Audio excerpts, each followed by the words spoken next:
Bonjour à toutes et à tous et merci de choisir l'émission Le Débat diffusée depuis la capitale iranienne Téhéran. Je vous demande de bien vouloir rester avec nous. Alors, le groupe des BRICS qui ont été lancés depuis 2009, qui comprend plusieurs pays dont la Chine, la Russie, le Brésil, l'Inde et bien sûr l'Afrique du Sud, et qui constitue bien sûr 40% de la population mondiale, est un groupe économique très important avec des taux d'investissement inimaginables dans le monde entier. Ce groupe est en train de devancer les autres groupes, même l'Union européenne. Alors, ce groupe a décidé d'inviter 70 pays à un sommet des BRICS, les invitant à faire part de ce groupe, sans bien sûr la France et la Grande-Bretagne. Ce groupe accuse ce pays de manque de sincérité dans leur démarche économique, ce qui va coûter très cher à ces deux pays. Nous allons développer ces questions à l'aide des experts des questions internationales qui vont nous joindre tout à l'heure, juste après ce reportage. Reste avec nous, je vous prie. L'Algérie a demandé à rejoindre le groupe des BRICS et soumis une demande pour devenir membre actionnaire de la banque du groupe avec un investissement d'1,5 milliard de dollars. Le président Abdelmadjid Tebboune a fait savoir que l'Algérie a déposé une demande officielle pour devenir actionnaire de la nouvelle banque de développement des BRICS avec une première contribution financière de l'ordre de 1,5 milliard de dollars. Lors d'une interview accordée vendredi 21 juillet à la télévision centrale de Chine CCTV, il a indiqué que la demande a été adressée à la directrice de la Banque des BRICS, Dilma Rousseff, ancienne présidente du Brésil. Le président Tebboune a également rappelé que l'Algérie a demandé officiellement à adhérer au groupe des BRICS formé par le Brésil, la Russie, l'Inde, la Chine et l'Afrique du Sud. Le groupe a été lancé formellement en 2009. Le groupe des BRICS comprend pour l'heure le Brésil, la Russie, l'Inde, la Chine et l'Afrique du Sud. Il représente plus de 40% de la population mondiale et environ 26% de l'économie mondiale, mais 22 pays, dont l'Iran, ont formellement demandé à rejoindre le groupe et plus de 40 pays ont exprimé leur intérêt à faire de même, a déclaré cette semaine l'ambassadeur sud-africain Anil Suklal, chargé des relations avec le bloc. À noter que la France n'a pas reçu d'invitation pour participer au prochain sommet des BRICS, comme l'espérait son président Emmanuel Macron. Beaucoup avaient déjà mis en doute la sincérité de la démarche française. Le président sud-africain Cyril Ramaphosa a envoyé des invitations au président de 70 pays pour assister au sommet de l'Union africaine. Mais les dirigeants de la France et de la Grande-Bretagne les ont laissés sur le bas-côté. Les dirigeants américains, britanniques et surtout français ont été snobés. Un coup dur pour Paris alors que le président Emmanuel Macron avait justement demandé à faire le voyage à Johannesburg, mais les pays membres de BRICS, Brésil, Russie, Inde, Chine, Afrique du Sud ont préféré mettre l'accent sur les autres pays, lançant par exemple des invitations aux 54 dirigeants du continent africain. Eh bien, voilà pour le reportage. À présent, j'ai le grand plaisir de vous présenter nos deux chers invités, en commençant par M. Jean-Maxime Corneille, qui est avec nous depuis Versailles. Il est expert des questions internationales. Bonjour, M. Corneille. Bonjour monsieur, bonjour Téhéran, merci pour votre invitation. Tout le plaisir est pour nous. Un grand bonjour à Alexandre Rouget, également expert des questions internationales, qui a accepté notre invitation depuis Paris. Bonjour, M. Rouget. Bonjour monsieur, je ne suis pas à Paris, mais à Bugarache, dans les Pyrénées. Donc, depuis la France, donc. Bon, ma première question va s'adresser à vous, M. Rouget. Alors, c'est l'une des rares fois où la France et la Grande-Bretagne sont mis de côté dans un tel événement, donc un groupe très important des BRICS qui sont en train de devancer tout le monde. Que pensez-vous, je vous prie? Ah mais j'en pense que c'est une bonne nouvelle et j'en pense qu'il était temps que les Africains se décident. à montrer à leurs anciens colons et à leurs anciens pillards que l'époque du pillage était terminée, que la France-Afrique était terminée et que la mainmise, la domination coloniale, impériale et hypocrite que la France a perpétuée en Afrique depuis les années 1960 n'avait plus lieu d'être. Et c'est, ma foi, une bonne nouvelle que les Africains, ma foi, prennent suffisamment confiance en eux pour se permettre d'envoyer balader, en effet, les mafieux qui dirigent actuellement mon pays et dont ils ne veulent plus. C'est une très bonne nouvelle. Monsieur Cornet, est-ce que vous partagez l'avis de Monsieur Rouget? Il est plutôt content que les deux pays, dont la France, aient été mis de côté donc dans ce sommet de groupe BRICS. Que pensez-vous? Alors c'est dual, c'est pour moi à côté de la plaque historiquement, mais c'est vrai récemment. C'est tout à fait vrai depuis 2007. En réalité, la France a été progressivement détournée par un néocolonialisme qui s'exerce également contre le peuple français d'ailleurs, mais c'est tout à fait réel depuis 2007 et ça a été progressif en réalité dès avant la décolonisation. Mais il y a toujours eu en concurrence, je l'ai déjà dit sur votre antenne, une colonisation d'une part et un colonialisme d'autre part. Et je l'avais déjà dit sur votre antenne, c'est très important de conserver à l'esprit cette distinction. Elle était donnée par le psychologue indien Ashish Nandy au sujet du roman de Kipling, Kim, qui était un roman suite auquel on avait reproché à Kipling d'avoir pris parti pour les coloniser. En tout cas, Ashish Nandy disait que le colonialisme, c'est la grande différence avec la colonisation, refuse toute empathie envers le colonisé. En réalité, il y a toujours eu donc, parallèlement, une colonisation en tant que facteur humain. C'est un sujet vieux comme le monde en réalité. La Terre appartient à qui la met en valeur, avec des flux et des reflux des États et des peuples. C'est absurde de s'opposer à un tel phénomène. Par contre, le phénomène est toujours fragile, puisqu'en réalité, il y a toujours des phénomènes de prédation humain. Le problème survient quand il y a vraiment des systèmes de prédation qui sont institutionnalisés. Et là, nous entrons dans le domaine du colonialisme, c'est-à-dire non plus un développement et une intention qui pourrait être saine de développement de terres adjacentes à un pays, de terres ou de circonstances dans lesquelles il y a un État faible qui génère, par exemple, pour le cas de l'Algérie, la piraterie qui ennuie, par exemple, le commerce d'un État voisin. Il y a toujours des flux et des reflux, mais la question est toujours comment créer l'abondance. Comment vaincre la première peur de l'humanité, c'est-à-dire la peur du lendemain. C'est-à-dire comment créer l'abondance en lieu et place des logiques de pillard, de razzia, typiquement le drame de l'Afrique du Nord pour l'Algérie et la Tunisie. Comment créer des logiques d'abondance en lieu et place des logiques de prédation. Et c'est la légitimité de la colonisation que de créer des logiques d'abondance. Par contre, en marge de la colonisation, il y a toujours ce facteur colonialiste, c'est-à-dire la prédation en tant que système potentiellement institutionnalisé, qui a pris le pas sur l'ancienne logique de développement et dont la France a en effet été coupable, mais seulement récemment en Afrique. Voilà pour mon sujet d'ouverture. Monsieur Corneille, toujours à vous. Donc, vous dites que le groupe BRICS est un développement sain, donc? Affirmatif. Glaziev l'avait dit, l'économiste russe l'avait dit en 2015, c'est que depuis des années, nous savons parfaitement, et là vraiment, il faut dépasser cette logique binaire, mais il y a une logique binaire, ce que j'appelle un dualisme des mondialismes. C'est-à-dire que le mondialisme anglo-américano-israélien, pour faire simple, mais c'est celui de Wall Street et de la City, en tout cas d'une finance prédatrice, a mis en place, avec ce que l'on appelait le consensus de Washington, puis en réalité les chocs pétroliers.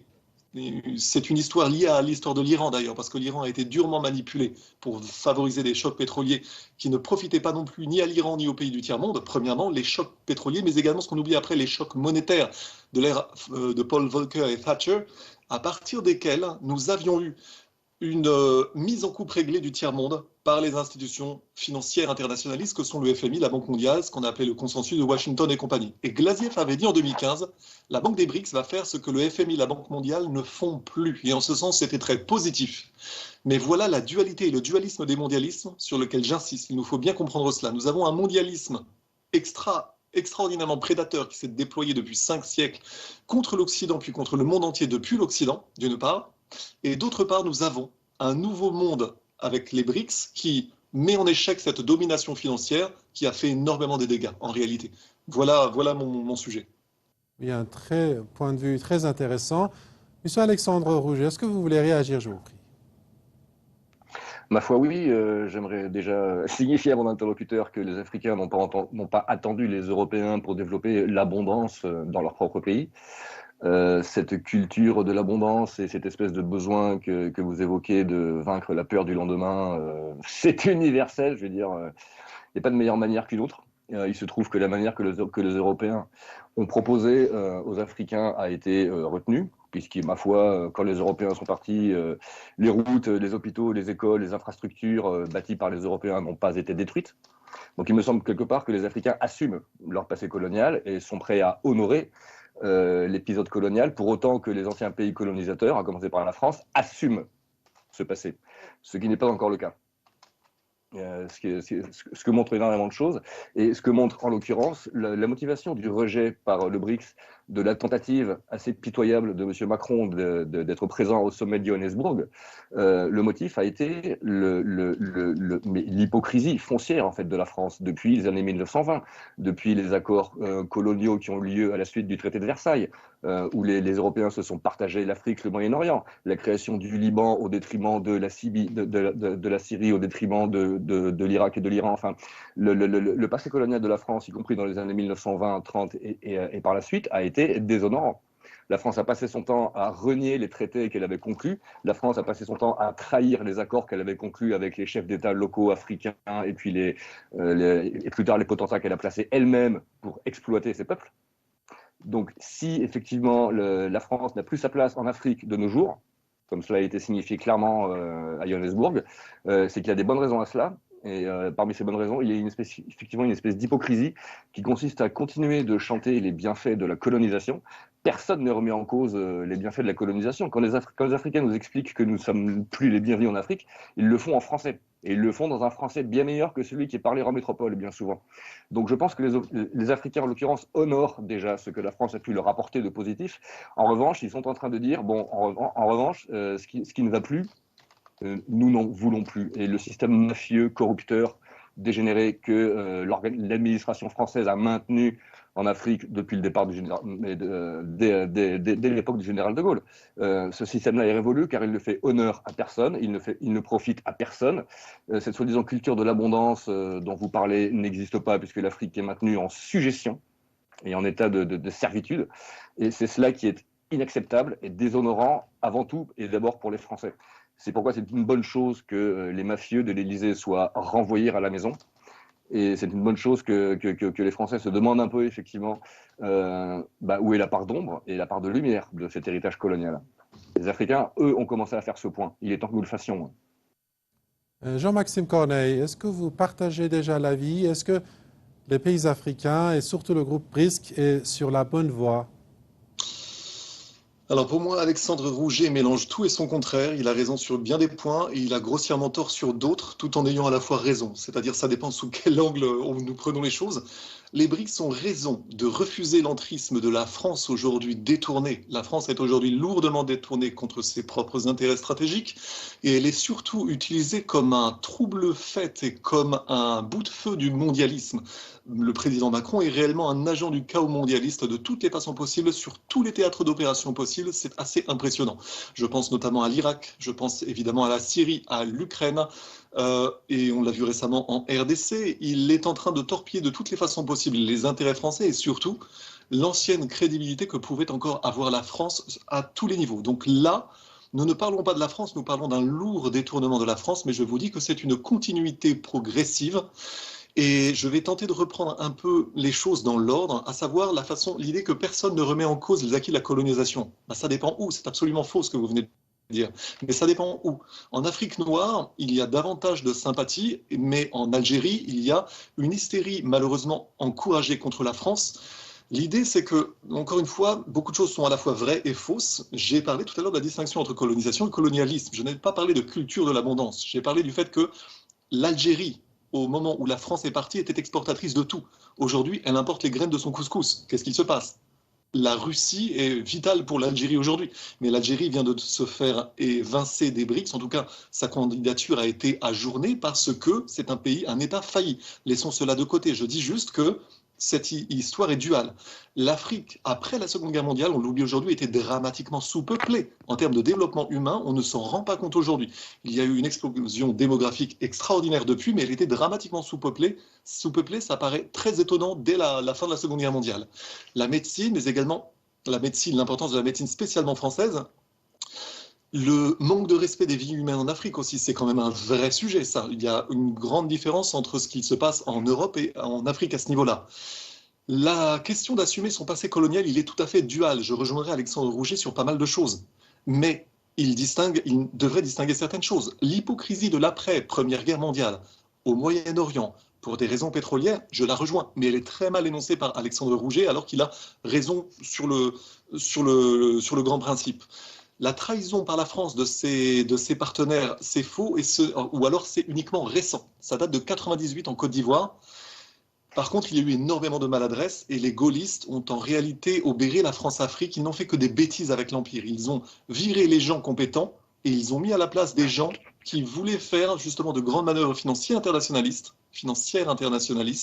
Et ils ont mis à la place bien souvent des dirigeants illégitimes. Et ça, c'est vraiment le grand problème de la France-Afrique.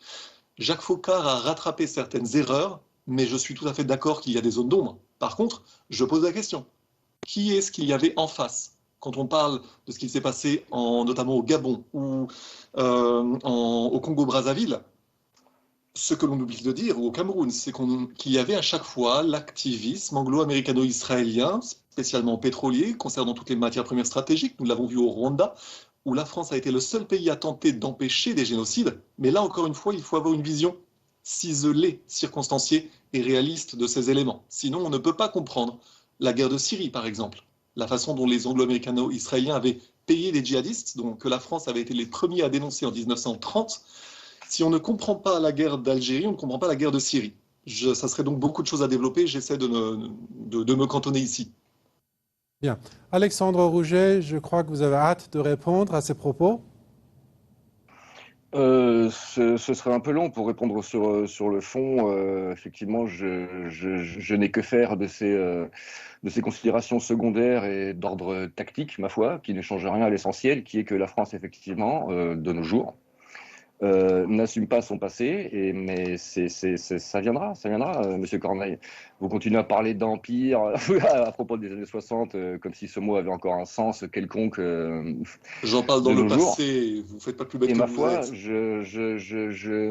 j'ai entendu ce matin même un excellent entretien sur la chaîne Afrique Média, un média d'information panafricain francophone, où il était question effectivement à propos de l'évolution actuelle géopolitique, avec en tout cas l'émergence des BRICS et l'émergence de l'Afrique qui va avec, d'un véritable bond qualitatif, c'est-à-dire quelque chose comme une rupture de seuil, une rupture de niveau après laquelle rien ne sera plus comme avant.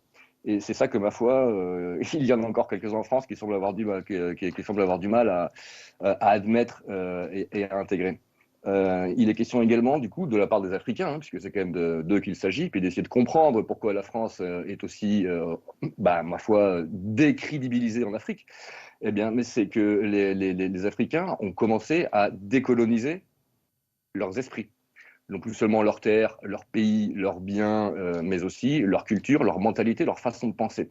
Il est question chez eux, ils le disent très bien eux-mêmes, de décoloniser les esprits. L'expression est parfaitement bien choisie et donc c'est évidemment quelque chose que nous avons à faire aussi également. Les Français et les Européens ont à décoloniser leur esprit de la mainmise et de l'influence mondialiste et ainsi de suite. C'est toujours le même problème. Cependant, nous, pour l'instant, nous avons tendance un peu à nous voiler la face, ce qui n'est pas le cas des Africains. Mais je note cependant que c'est un mot-clé, cette histoire de décolonisation, mais qui a également été employé par, pour le coup, un authentique penseur français, qui est Serge Latouche, l'un des pionniers et l'un des tauliers de l'écologie politique et de la décroissance, qui, lui, envisage comme recours, pour sortir de l'impasse de la croissance et du capitalisme effréné qui est en train d'agoniser de nos jours, qui lui conseille de décoloniser l'imaginaire. Il nous faut décoloniser notre imaginaire. de cette course au profit, cette course à la puissance, cette course à la croissance, cette course au confort, au bien-être et à la sécurité qui n'a plus lieu d'être. En fait, nous sommes passés à autre chose. Hein. La question de l'abondance, on peut en parler, mais elle répond à d'autres critères que ceux que je suis en train de vous parler, qui est celui de la crédibilité de la France. Et pour que nous soyons de nouveau crédibles en Afrique, il va falloir que nous nous présentions aux Africains en ayant décolonisé, nous aussi, notre imaginaire de cette emprise malsaine de course à la puissance et à la domination. Les Africains ont bien compris également ce que font les Russes et les Chinois depuis des années maintenant, qui est d'envisager leurs relations internationales d'égal à égal, et non pas de supérieur à inférieur, comme ont continué de le faire tous les chefs d'État depuis le départ du général de Gaulle. Sauf peut-être une petite exception faite pour M. Jacques Chirac, effectivement, qui fut le dernier président de la République française, digne de ce nom. Je note d'ailleurs que puisque le sommet des BRICS aura lieu à Johannesburg, il y a 21 ans, en 2002, Jacques Chirac était à Johannesburg pour le 4e sommet de la Terre. C'est là qu'il a déclaré son fameux discours sur l'écologie qui commençait en disant « Notre maison brûle et nous regardons ailleurs ». Ça a été le coup d'envoi, c'est M. Chirac qui a donné vraiment l'impulsion à une prise de conscience mondiale des urgences et des priorités et des impératifs stratégiques de tout le monde, qui ne sont pas économiques, qui ne sont pas politiques, qui sont écologiques. Ça a été inscrit d'ailleurs en 2004 également par M. Chirac dans le bloc de constitutionnalité de la Ve République. La défense de la nature est aussi importante que la défense des droits de l'homme. Tant que la France n'honorera pas ces deux priorités constitutionnelles, nous n'aurons aucune face et nous n'aurons aucun moyen et aucune raison de nous présenter devant les Africains. Ça me paraît clair. Jean-Maxime Cornet, est-ce que vous voulez terminer, je vous prie? Le fond est très vrai. Le fond est très vrai. Quand je parlais de l'empire colonial, évidemment, je parlais du fait historique. C'est ridicule de vouloir m'affubler le fait d'en parler aujourd'hui au présent. Je dis juste que ça a été une réalité historique à un moment donné. Nous l'appelions comme ça, c'est secondaire. La question d'assumer le passé colonial, le problème étant qu'il y a des visions binaires des deux côtés. C'est-à-dire qu'il y a bien des choses qui doivent être assumées, et je suis absolument d'accord que les Français doivent comprendre ce dont ils ont été complices. Mais ça, c'est la base de la colonisation, en réalité du colonialisme à l'échelle mondiale et du mondialisme. Les Anglais et les Américains ont aussi connu ce trafic sur le patriotisme pour ouvrir des voies commerciales pour le compte de la finance internationaliste. Tout ceci est documenté, nous pourrions en parler. Sur la rupture d'un seuil et sur la différence d'esprit des BRICS, évidemment, j'abonde dans ce sens puisque c'est très sain. Sur les idéologies subversives dont les universités françaises sont un creuset, j'en suis également tout à fait convaincu, la France va être à la remorque de la prise de conscience qu'engendrent les BRICS en Afrique et c'est une mauvaise chose pour la France, mais l'évolution des BRICS et la nouvelle prise de conscience est une bonne chose. C'est juste parce que la France est détournée qu'elle est en effet la dernière à comprendre les choses aujourd'hui. Nous nous discréditons de toutes les façons possibles, mais je dis que c'est délibéré. Macron et ses traitants anglo-américano-israéliens financent le discrédit de la France en Afrique pour en prendre les positions stratégiques en Afrique. Et en effet, eux vont se retrouver devant les russo-chinois avec lesquels la France devrait être alliée, et la masse critique russo-chinoise sera supérieure à celle de la France qui ne pouvait que se faire détruire face à la collusion des intérêts anglo-américano-israéliens surpuissants en Afrique. C'est ce qu'il s'est passé. Concernant le fait que le système financier internationaliste est basé sur des mensonges, sur la prédation, sur la fraude à la qualité, sur le gaspillage des ressources, c'est absolument vital de le comprendre en effet. La décolonisation commence par les pensées, mais je parle vraiment là du décolonialisme, mais en réalité nous parlons d'idéologie et le capitalisme déviant sur lequel l'Occident se base depuis 3 siècles ne produit que la pauvreté, la famine au sein de l'abondance. Je l'ai déjà dit, ce sont les mots de William Cobbett. Absolument. En revanche, je vous dirais que, pour conclure, la Chine et la Russie seront autrement plus pragmatiques que la France, et les Camerounais s'en aperçoivent.